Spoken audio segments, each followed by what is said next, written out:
Beleza, povo? Como é que vocês estão? Aqui tá tudo bem, um dia de chuva no inverno nordestino. Mas é assim mesmo.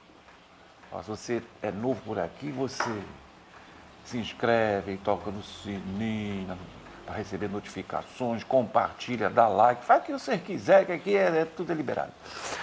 Hoje eu vou contar para vocês um pouquinho da história da batalha que foi minha irmã e meu cunhado se casarem. Tem muitos, mas assim. Eles já batalharam bastante para ficarem juntos. E começou mais ou menos assim, lá pelo meado dos anos 70, eu morava ali em Guadalupe e a família do meu cunhado também. Era praticamente um apartamento do lado do outro, menos de 100 metros. E meu cunhado tinha uma irmã que na época era adolescente, que é a Lina, né, que está lá no Rio até hoje. E a minha irmã chegava da escola e ia para casa da dona Inês, que era a mãe do meu cunhado. Ia para casa da dona Inês, com aquelas coisas de que vou lá ficar com a Lina, conversar com a Lina, que eles eram moças, mocinhos, aquela coisa toda. E, enfim, foram passando, o tempo foi passando, e chegou uma hora que minha mãe descobriu que, na verdade, minha irmã, desculpa, usava a Lina como álibi para namorar com o Antônio, meu cunhado. Sendo que o meu cunhado, ele era 10 anos mais velho que a minha irmã. Então, na época, ela tinha 16, ele tinha 26. Bem, o negócio foi punk. Olha, a minha mãe cismou, que a minha mãe, ela era meio esquisita. Ela cismava com as pessoas, às vezes a pessoa não fazia nada contra ela, mas ela cismava, não gostava, e ela cismou com o meu cunhado. Pronto, aí até que resolveram namorar, assim, publicamente, né? Aí no primeiro dia de namoro foi o seguinte: naqueles tempos, anos 70, a gente usava os shorts bem curtos. Se vocês virem jogo de futebol daquela época, vocês vão ver que o calção dos jogadores era curto. E a gente usava aquilo no dia a dia, era normal. Pô. Aí lá vem, acho que era umas 7h30, 8 horas da noite. Aí vem o meu cunhado de chinelo, de short e camiseta. Ai, foi outro parapapá. E minha mãe que ele podia vir daquele jeito. E olha, aí ele. Primeiro que namorar de porta, naquela época, era até normal, mas um homem com quase 30 anos namorando de porta. Mas enfim. Aí depois ele já vinha de calça, morando do lado. Aí passou os tempos, foram namorar, enfim. Aí não sei, houve uma confusão, que a minha irmã discutiu lá com a minha mãe. Aí ela disse que ia para casa da minha tia, do tio Odílio, ia passar, ia para lá, para casa do tio Odílio. Aí ela pegou e aí o Antônio acompanhou. Aí foram pro ponto do ônibus para pegar o ônibus. A minha tia, ela morava ali na Praça Paulo Setúbal, na Vila da Penha. Bem, enfim, sei que quando eles estão no trajeto, aí um carro ultrapassa o ônibus, para na frente do ônibus. Aí o ônibus parou. Aí a pessoa que estava no carro dirigindo era um vizinho nosso, que era policial. E minha mãe no banco do carona. Aí o nosso vizinho se identificou para o motorista e ele abriu a porta. Minha mãe entrou e tirou a Rosa de dentro do ônibus. Coisa de filme. Olha, uma escrotice. Menino, me lembro disso até hoje. Umas maluquices, um negócio. Mas enfim, aí mesmo assim, apesar disso tudo, aí passou mais um tempo. Aí eles ficaram noivos. O Antônio foi lá em casa. Aí fez o pedido, meu pai me dizia, se eles se gostam. E minha mãe não ficou. Ela saiu. Aí ficaram noivos, tudo direitinho. Só que meu pai, nesse ano de 81, ele se reformou da Marinha, em março. E desde então ele falava que ia para Maceió. Inventou essa palhaçada. Entendeu? E como ele era meio egocêntrico, ele simplesmente resolveu, não perguntou se ninguém se a gente queria ir. Ele resolveu, ele no alto do egocentrismo dele, porque assim, ele não era egoísta. Não, não era, mas ele era meio egocêntrico. Ele não sentou, conversou, não expôs as razões. Ele disse, não, eu vou me embora, mas assim, ó. Aí minha mãe disse assim, mas eu não estou afim de ir. Aí ele falou, qualquer coisa a pensão é 30%. Ele falou isso na cara dela. Porque ele falou que eu estava lá e eu vi. Enfim, aí até que foi chegando o final do ano, a minha irmã fazia faculdade de pedagogia no Lisboa, aí eles resolveram que iam se casar. Foi outra batalha, outra confusão, porque eles achavam o seguinte, já estavam noivos.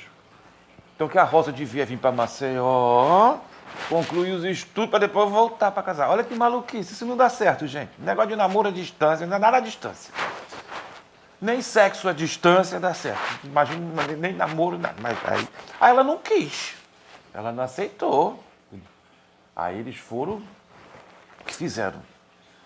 Arrumaram tudo para se casar. Aí, pronto, chegou no dia 7 de novembro de 81, foi o casamento. Um sábado, aí minha irmã lá, vestida, se arrumou, vestida de noiva, ela teve uma crise de asma, vestida de noiva. Foi uma confusão. Aí a gente foi atrás da bombinha que ela usava, aí tinha acabado.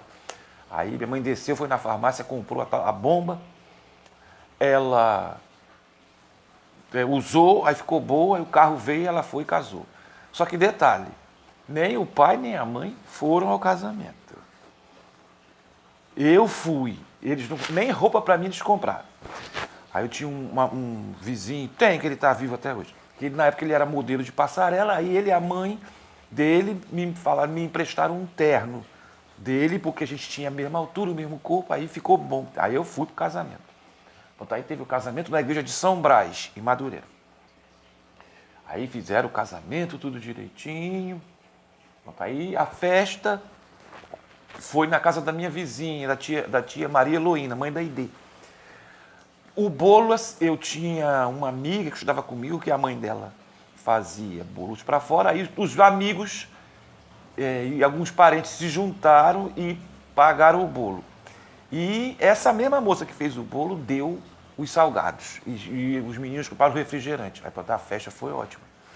Foi até de madrugada, foi uma festa. E eles não foram. Eles não foram. Bem, isso foi no sábado, dia 7 de novembro. Quando foi no dia 10, nós pegamos o ônibus e viemos para Maceió. Foi quando eu cheguei aqui que fiz um escândalo na rodoviária, porque isso aqui era um brejo. Ninguém merecia esse lugar. Mas enfim, lá tem um vídeo aí que eu falo. Enfim, aí passaram-se 6 meses, a minha irmã escreve dizendo que estava grávida do primeiro filho. Aí ele e o meu pai endoida a gente de novo para voltar para o Rio, porque ia nascer o neto. Aí voltamos para o Rio, nasceu o primeiro neto, depois de 3 anos nasceu o segundo neto. Aí é que a coisa complicou, porque o meu sobrinho nasceu em maio e o meu cunhado morreu em julho, 2 meses depois. Aí o negócio degringolou, aí a minha irmã ficou bem desorientada, coitada. Ela lutou tanto para ficar com uma pessoa que ela amava para um casamento que só durou 5 anos. O casamento só durou 5 anos. Enfim, aí ele inventou de voltar para Maceió. Eu falei, fazer o seguinte, vocês vão, porque ninguém merece aquele lugar. Vocês vão, vou ficar por aqui. Deus me livre. Aí minha irmã vieram eles todos. Aí eu ainda aguentei 3 anos. Aí quando foi em 90, a mãe escreveu. Então você não podia vir porque o pai estava com sintomas de mal de Parkinson. Você não podia vir para ajudar ela a cuidar. Aí eu vim de bom coração. Aí, estou aqui, aí eu cheguei em 91, aí os meninos pequenos. Aí quando foi em 95, a minha irmã morreu. E meu pai com os mal de Parkinson, aquela coisa toda, a gente cuidando, né? Aí quando foi em 98, meu pai também morreu. Aí ficou eu, minha mãe e os 2 meninos. E a gente... É aquela coisa, ela foi tão intransigente, não abriu o coração de aceitar o casamento da filha. Qual foi a dívida que ela pagou? Ela acabou de criar os netos. Ainda mais sozinha, assim, sem o marido dela do lado, sem o meu pai do lado. Entendeu? Ela que foi a tutora e eu estava sempre ali ajudando naquilo que eu podia. Mas, assim, ficou para ela o ônus, né? Por que não foi ao casamento da filha? Por que não, sabe? Tem que dialogar, conversar. Entendeu? Mas um povo que só olha para o próprio umbigo, não aceita opinião, né? Aí, quer dizer, o ônus da dívida ficou todo para minha mãe. Ela que teve que cuidar dos netos. Porque a minha irmã morreu, né? Mas, enfim, aí os anos foram passando e a gente foi vivendo, até que em 2017 ela também morreu. E o resto da história vocês já sabem. Mas eu acho assim, tudo isso já começou muito errado, porque não houve diálogo, sabe? Custava. Primeiro, para que meu pai inventar, depois de não sei quantos mil anos no Rio de Janeiro, para vir para Maceió? Mas por quê? Porque, assim, o meu pai ele era uma ótima pessoa, uma boa pessoa, não era uma má pessoa. Só que ele, como eu disse para você, ele era meio egocêntrico. O caso dele era o seguinte, comida. Ele estando com a barriga cheia, podia estourar a Terceira Guerra Mundial, que ele estava cagando e andando. O caso dele era ele tendo a barriga cheia. O resto, entendeu? Não é porque morreu que eu vou dizer que a verdade tem que ser dita. Quer dizer, ele só pensou nele. Tanto que ele falou para minha mãe, a pensão é 30%, que a minha mãe nunca quis voltar para Maceió, que ela não gostava de Alagoas. Tanto que ela foi embora moça para o Rio de Janeiro. Ela sempre dizia, nunca quis voltar. Mas, enfim, ele era o provedor, ela era dona de casa, aí ela teve que aceitar, né? Mas isso tudo começou errado, porque ninguém dialogou com ninguém conversou com ninguém, entendeu? E, assim, o último ato de egocentrismo do meu pai, tá certo que ele se preocupou com a situação da minha irmã, viúva, com os meninos pequenos, mas ele esqueceu o seguinte, tinha os pais do Antônio, e os meninos eram pequenos, quer dizer, afastou os meninos dos avós. Porém, se a minha irmã, se a gente chegasse e falasse, mas o senhor a gente vai levar para Maceió, afastar os netos dos avós, ele simplesmente ia dizer, bem, se a Rosa quiser ficar, ela fica. Era simplesmente isso que ele ia dizer. Não adianta eu querer tampar o sol com a peneira, porque a verdade é, então, ela fica.